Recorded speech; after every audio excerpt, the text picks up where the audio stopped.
Alors il dit que, bon, comme l'université est laïque, il ne faut pas parler de Gaza. Alors, c'est un abus de pouvoir.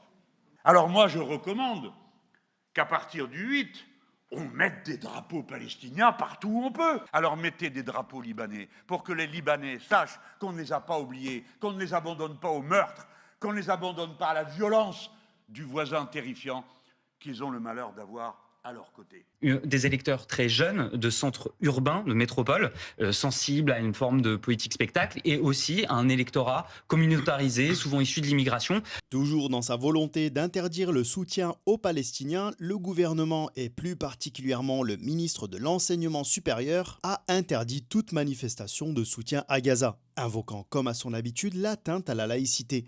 Cherchez l'erreur. À l'approche de la première année du massacre fait par le gouvernement sioniste à l'encontre de Gaza, Jean-Luc Mélenchon, de son côté, s'insurge contre cette décision et invite la jeunesse française à brandir les drapeaux palestiniens et libanais en signe de protestation ce 8 octobre. Et je finis par le dernier volet, celui de l'international.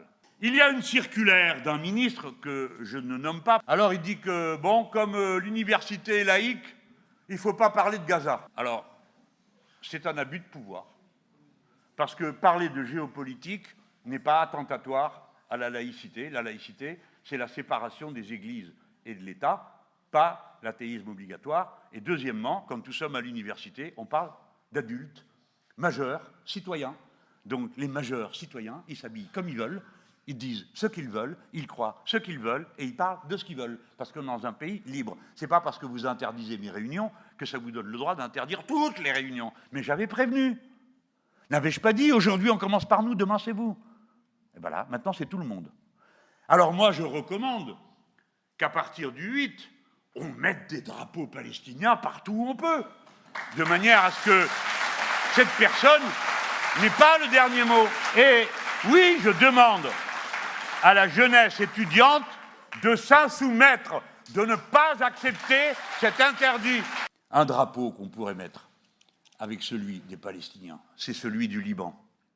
Le Liban envahi, le Liban saccagé, le Liban assassiné, le Liban méprisé, le Liban oublié, parce que envahi, saccagé, humilié, détruit, comme d'habitude, l'armée la plus morale du monde visant les hôpitaux et les écoles. Et personne ne fait rien.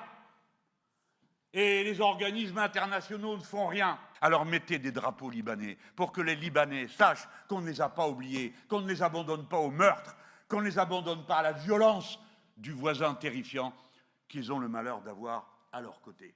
Si vous souhaitez visionner le discours complet, vous trouverez le lien dans la description. Suite à ce discours, BFM TV a commenté l'intervention du président des Insoumis en l'analysant, disons, à leur sauce habituelle.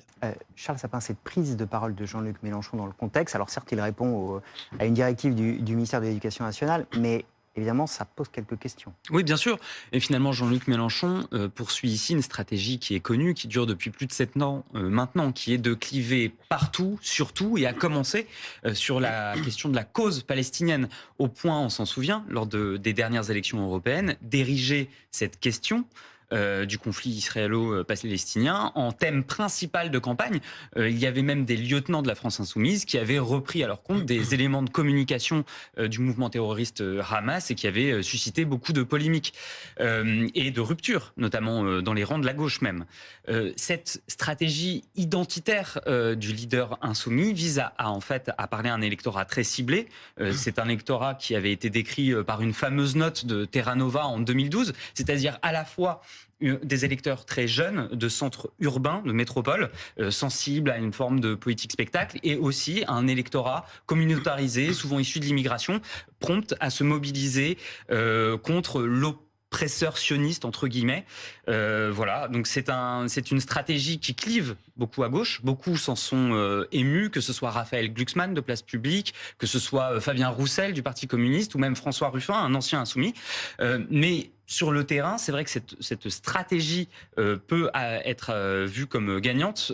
Jean-Luc Mélenchon disait il y a 600 000 voix qui m'ont manqué pour accéder au second tour de la présidentielle en 2017. Il n'était plus que 300 000 à lui manquer en 2022. Toute la stratégie du leader insoumis, c'est qu'il n'en manque plus en 2027. Que pensez-vous du discours discours de Jean-Luc Mélenchon et de l'intervention des journalistes sur le plateau de BFM TV?